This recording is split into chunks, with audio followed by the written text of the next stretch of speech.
Hello everyone, today is day 74 of solving a LeetCode problem every day, and today I'm going to solve average of levels in binary tree. So given the root of a binary tree, return the average value of the nodes on each level in the form of an array. Answers within 10 to the negative 5 of the actual answer will be accepted. So I'm not really sure why this point is included. Maybe it's because the way division works in different programming languages, maybe they round to different values or something like that.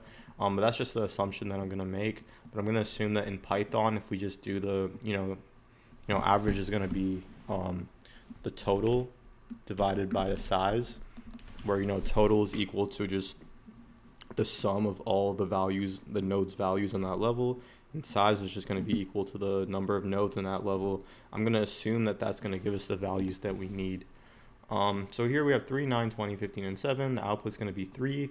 The reason why is because 3 divided by 1 is 3, because the total for this level is going to be 3 since it's the only node. Size is going to be 1 because it's the only node. 3 divided by 1 is 3. Then same thing here, the size is 2 because there's 2 nodes. The total is 29. 29 divided by 2 is 14.5. And then we have 15 and 7. 15 plus 7 is 22. The size of this level is 2 because there's 2 nodes on this level. Then 22 divided by 2 is 11. Now with here, example 2, this is going to be the exact same output. And the reason why is that the totals and the size of each levels actually don't change at all. And we can see that here because, in our third level, we still have 15 and 7. Second level is still a 19 and 20, or a 9 and 20, sorry. And the first level is only a 3. So the reality is, and when we traverse this tree, nothing's going to actually change. The values are going to stay the same, at least for our purposes. So, the most intuitive way to solve this is going to be by traversing the tree in level order. So we're going to go level by level, and then within each level, we keep track of the size of that level alongside of the total for that level, and we just append it to an output array, the average. Cool, so this is what I'm going to do. So first of all, since this is a level order traversal, I'm going to be using a queue. So use that using the double-ended queue class in Python. And then we also need an output array. So I'm going to say output is equal to just an array. And then, to start this algorithm, we have to append to the queue the root.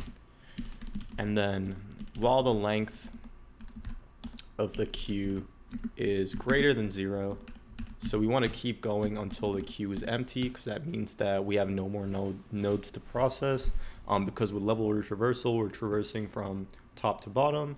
So what we're going to say is current is equal to queue dot pop left, maybe, or let's search it up real quick. Queue Python methods, let's see.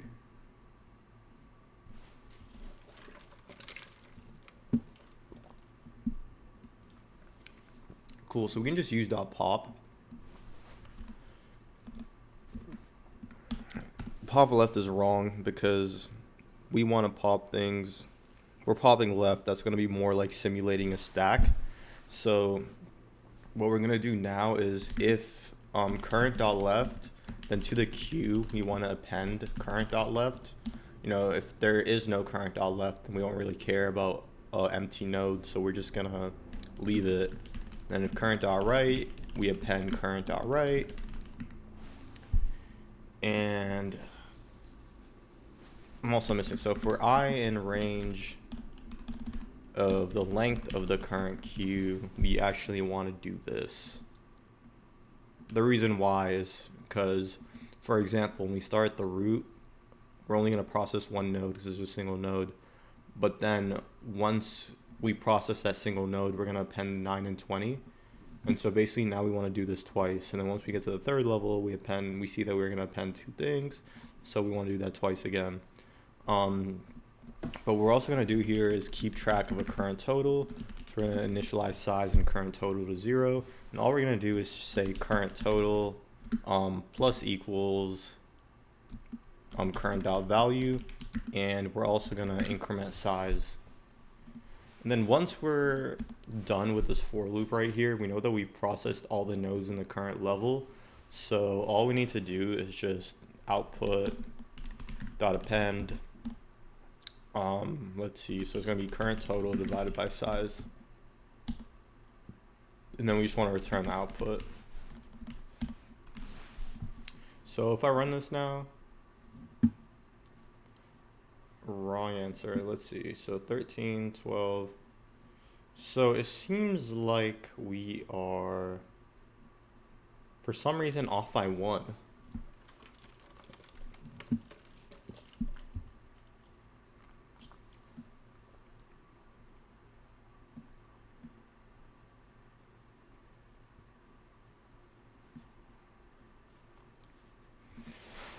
For some reason, we are off by 1. What I'm gonna do is I'm gonna print. Let's print the Q out and see what's happening. So if I run this, let's see what happens.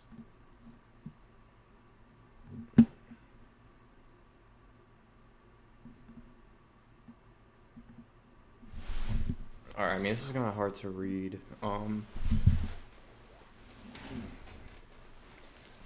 You know what I'm gonna do instead to make this a little easy? Actually, no, we can't do that because we do need to keep track of the nodes themselves. Why are we off by 1? Let's see. For I in the range of the length of Q, we don't want to delete that.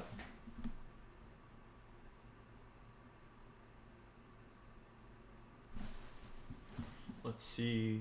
Oh, okay, so our second test case seems like it was fine, but we're only experiencing an error.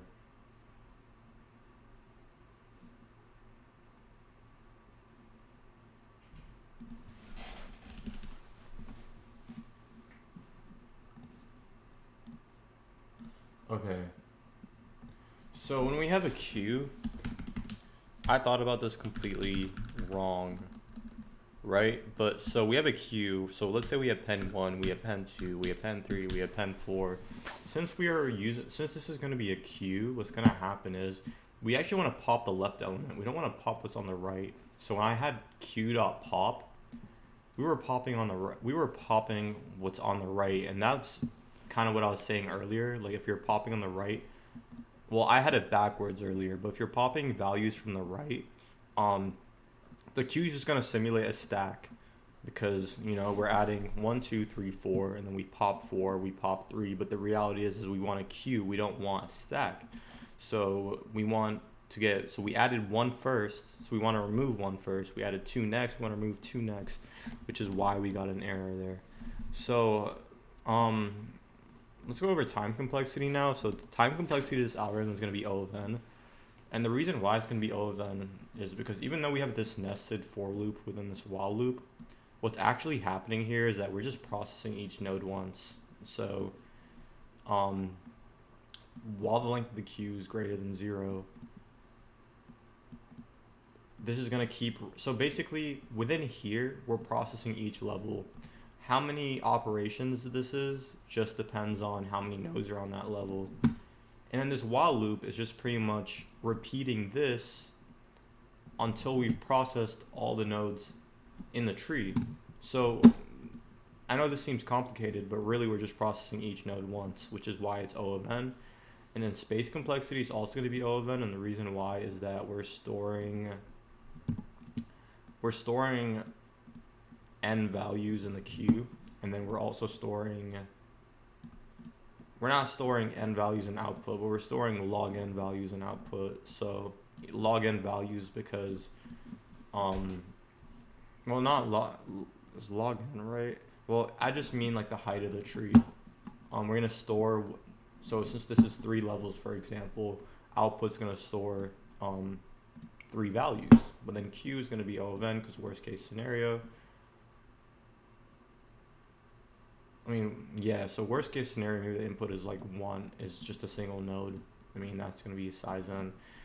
Basically, Q is going to be storing, space complexity is going to be linear alongside the time complexity being linear. So yeah, that's my solution for the day.